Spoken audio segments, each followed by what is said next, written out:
तो सीएम योगी आदित्यनाथ का अफसरों को साफ तौर पर निर्देश, नकल की तो अब होगी बड़ी कार्रवाई। एनएसए के तहत मुख्यमंत्री योगी आदित्यनाथ ने कहा और 16 फरवरी से 4 मार्च तक यूपी बोर्ड की परीक्षाएं और परीक्षाओं को नकल विहीन और पारदर्शी बनाने के निर्देश दिए गए हैं।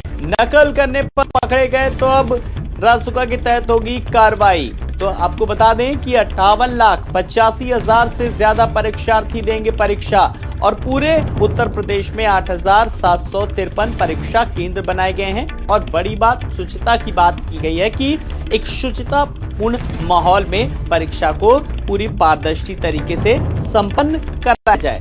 तो पूरे उत्तर प्रदेश में 8,753 परीक्षा केंद्र बनाए गए हैं, जहां पर पूरी व्यवस्थाएं चाक चौबंद रखी गई हैं, चाहे वो पीने के पानी की साफ व्यवस्था हो, छात्रों के आने जाने की व्यवस्था हो, और सबसे बड़ी बात, एक फुल प्रूफ प्लान के साथ ये परीक्षाएं कराई जाएंगी। इनका आयोजन जो 16 फरवरी से शुरू हो रही है। तो परीक्षाओं को नकल विहीन और पारदर्शी बनाने के निर्देश दिए हैं। पूरे उत्तर प्रदेश में 8,753 परीक्षा केंद्र बनाए गए हैं। तो बोर्ड परीक्षाओं को लेकर 58,85,000 से ज्यादा परीक्षार्थी देंगे परीक्षा। तो यूपी बोर्ड सबसे बड़ा बोर्ड जिस तरीके से उत्तर प्रदेश का है, और इसमें 8,753 परीक्षा केंद्र बनाए गए हैं। सीएम योगी आदित्यनाथ का अफसरों को साफ तौर पर निर्देश।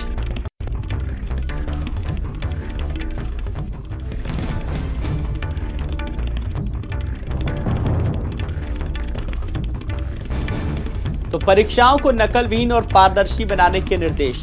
तो बोर्ड की बात करें, यूपी बोर्ड जो लगातार तरीके से नकल विहीन परीक्षा कराने के लिए अब लगातार सरकार अपनी प्रतिबद्धता जाहिर कर रही थी, लेकिन अब इसी के तहत एक रासुका के तहत अब होगी कार्रवाई, यानी कि सख्ती भी अब बरती जाएगी कि अगर नकल करते कराते पकड़ा गया तो उस पर एनएसए के तहत होगी कार्रवाई।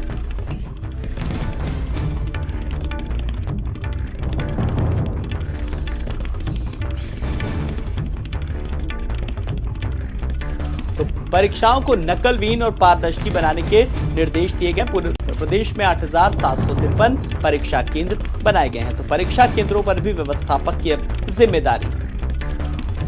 और ज्यादा जानकारी के लिए बात करेंगे अपने संवाददाता, अपने सहयोगी सीमाब नकवी से। सीमाब, नकल विहीन परीक्षा करना और उत्तर प्रदेश का बोर्ड सबसे बड़ा बोर्ड है और अफसरों को भी अब निर्देश, तो अब रासुका के तहत कार्रवाई होगी। अब सीधा सीधा ये संदेश है, क्यों सीमाब? बिल्कुल जाहिर है कि मुख्यमंत्री योगी आदित्यनाथ ने आज अपने अधिकारियों को निर्देश दिए हैं कि उत्तर प्रदेश में जो भी परीक्षाएं होंगी वो नकल विहीन परीक्षा होगी, और अगर कोई भी नकल करते हुए पाया जाता है तो उस पर एनएसए की कार्रवाई की जाएगी। राष्ट्रीय सुरक्षा कानून के तहत उस पर एफआईआर दर्ज की जाएगी और उसको जेल जाना पड़ेगा। दरअसल प्रदेश में 16 फरवरी से 4 मार्च तक उत्तर प्रदेश यूपी बोर्ड की परीक्षाएं होनी है। ऐसे में मुख्यमंत्री योगी आदित्यनाथ ने उच्च स्तरीय बैठक की और उसमें तमाम बातें कही थी। और ये पहली बार है कि जब नकल करने वाले या नकल करवाने वाले अगर पकड़ा जाता है तो उसके ऊपर एनएसए लगेगा। इससे पहले ये कार्रवाई कभी भी नहीं हुई है। अभी इस बार जो है वो 58,85,000 से अधिक परीक्षार्थियों ने रजिस्ट्रेशन कराया है और बड़ी संख्या में इस बार परीक्षार्थी परीक्षा देंगे। तो जाहिर है कि जो मुख्यमंत्री का ये निर्देश है उसमें नकल माफियाओं के लिए कहीं ना कहीं मुसीबत बनेगी और आने वाले समय में जो परीक्षाएं होंगी वो नकल विहीन हो सकेंगी। बिल्कुल, लेकिन जिस तरीके से बात करें तो एक फुल प्रूफ सरकार का प्लान है। हालांकि इससे पहले सीमाब अगर बात करें सीसीटीवी की निगरानी में पहले ही हो रही थी, लेकिन अब और एक तरीके से कार्रवाई, बड़ी कार्रवाई एक रासुका के तहत कहीं ना कहीं। देखिए, सीसीटीवी लगाने से केवल जो है वो नकल नहीं रुक सकती है। तमाम हम तरह के हथकंडे लोग अपनाते हैं नकल कराने के लिए।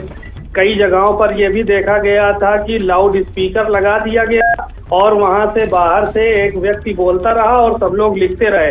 नकल का ये भी तरीका होता था, ब्लैक बोर्ड पे लिख के नकल कराई जाती थी, ये भी तरीका होता था। लेकिन खाली सीसीटीवी लगाने से एक साइड कवर हो जाता था, बच्चे दिखते थे, अध्यापक नहीं दिखता था।